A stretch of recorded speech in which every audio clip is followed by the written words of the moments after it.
Hello guys! Hello Gemini! Welcome dito sa aking channel, Kapalaran 888 Gemini. Alamin natin kung anong messages, vibration, gabay energy. Ito general reading, so pwede kang makaresonate. I hope na makuha mo yung energy dito, Gemini. Okay, do the work, Gemini.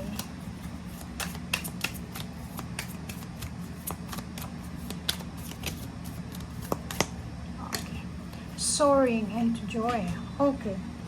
Alright, Gemini. So, ang first card mo dito, okay, wag mong bash ha. Ang sinasabi ng brasser dito na do the work, okay? Ito'y pwedeng related lang doon sa mga Gemini na medyo tinatamad, medyo nagpapabaya sila sa kanilang sarili, sa kanilang relationship, sa kanilang trabaho, absent ang absent, or hindi naghahanap na trabaho, yung mga unemployed. Dito sinasabi na hindi enough, hindi sapat yung pangangarap lang natin or pagpipray lang natin. Kasi 'di ba, may kasabihan na do your best and God will do the rest. So, gawin mo yung best mo para tulungan kasi manifest lang tayo ng manifest, pray lang tayo ng pray, and hindi tayo gumagawa ng action or trabaho, walang mangyayari. So, kailangan it's a combination. It's a combination of work, dream, and pray. Okay? So, sinasabi sa inyo dito ng barahan na kailangan mong maging positive sa mga actions mo and sundin mo yung divinely guided na solution, parang ganon. So, sinasabi ng barahan na mag-prioritize ka sa kung anong gusto mo and ano man itong meron ka sa ngayon, katiting man yan na pag-asa, katiting man yan na biyaya or blessings, tagumpay, gamitin mo siya para dito sa kung ano man na gusto mong mangyari kasi walang sayang sa lahat ng efforts natin as long as may actions. Okay? And sorry into joy, sinasabi ng barahan na yun na nasa energy mo naman yan na masayahin ka. Sinasabi ng baraha sa yun, ituloy mo lang na maging masaya ka, mag-enjoy ka sa mga nangyayari sa ngayon or sa buhay mo, masaya man or hindi. And sinasabi dyan sa'yo na hanapin mo yung kung ano yung pwedeng magbigay sa'yo ng saya. Okay?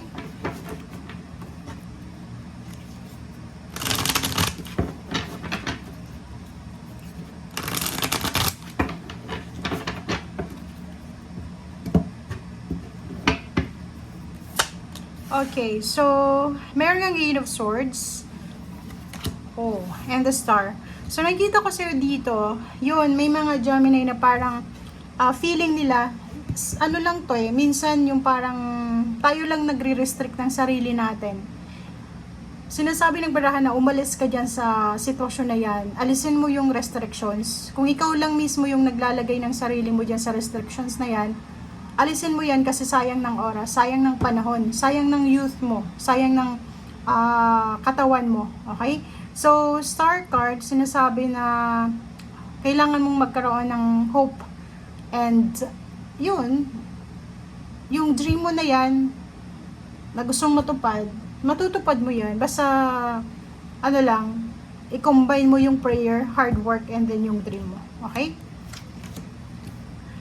For once, may magbubukas sa'yo, Gemini, na isang napaka-exciting, napaka-importante, exciting, huge na pinto, gateway ng happiness, prosperity, and abundance. So, it's either new job, new source of happiness, joy, prosperity, abundance siya, peace and harmony. Pwedeng yung iba, may pag-asa na kayo makapag-loan ng pera para sa inyong bahay.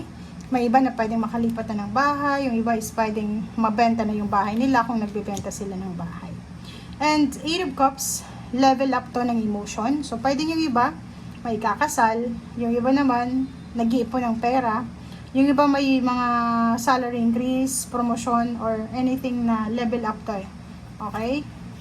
And Seven of Cups din. So, ganun din. Sinasabi ng barahan na magkakaroon ka ng maraming options, maraming choices, decision making, na pwedeng magdala sa'yo ng sobra-sobrang kapayapaan sa buhay. Ang problema lang is may the devil, may temptation. So, ingat ka sa Capricorn energy, ingat ka sa distractions, ingat ka sa Like, kung ikaw ay isang empleyado, mag-ingat ka sa mga taong niyayaya ka palaging umabsent, mag-party, huwag pumasok, parang gano'n. So, mag-iingat ka sa kanila. Ang nakikita natin dito, yung the devil niya is a distraction siya para sa success mo. 'Di ba? Yung parang siya yung humahadlang ng pag-asenso mo sa buhay. It's either bisyo, relationship, pwedeng may siloso kang karelasyon, ganyan, ganito. So, yan yung kailangan mong iwasan. Okay? 8 of Wands, good news, letters, emails, chat, anything na balita ay posibleng matanggap mo.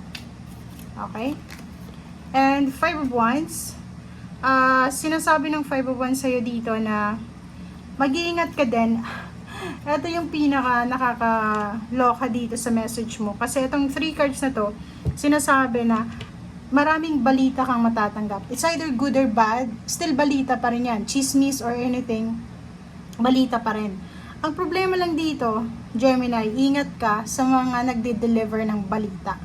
Mag-iingat ka dun sa mga taong pinagkakatiwalaan na ng kwento. Kasi sila yung temptation eh. Pwedeng yung taong yun, siya yung maging dahilan ng pag-aaway, diskusyon, or siya yung maging dahilan ng problema, or misunderstanding, or anything na hindi mo gusto.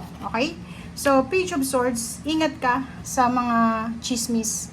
Ingat ka sa pagtanggap ng balita. Okay? Huwag agad maniniwala. Huwag agad padadala sa tukso ng yung maniniwala ka agad or anything. Okay? Okay, next card is Ten of Cups. Ten of Cups, nakikita ko siya dito na emotionally solid yung foundation mo. 'Di ba? Yung parang if in a relationship ka, maayos naman yung takbo ng relationship mo. Family, you're supported. If anak ka, suportado ka ng parents mo. Kung may asawa ka, may boyfriend, girlfriend, secured naman yung relationship mo. Kaso lang, yun nga, may mga tao sa paligid mo na gustong i-tempt, gustong paghiwalayan yung mag-asawa, gustong sirain yung pamilya, gustong mag-away-away or ganito-ganyan. So, kailangan mong maging careful, kailangan mong maging maingat. And ang magiging sandata mo dito is Queen of Cups. Ibig sabihin, ano man yung temptation na yan, umiwas ka na lang, hayaan mo na lang. Sorry. Wait lang. Okay? So, sinasabi sa'yo dito na eto yung i-anticipate mo para maiwasan mo, diba? Like, may mga gustong makipagkaibigan sa asawa mo, sa boyfriend mo, sa girlfriend mo, sa parents mo, na pwedeng sila yung maging dahilan ng pagkasira ng relationship or pwedeng pagkasira ng tiwala. So, ingat-ingat ka. Okay? Thank you guys. Bye!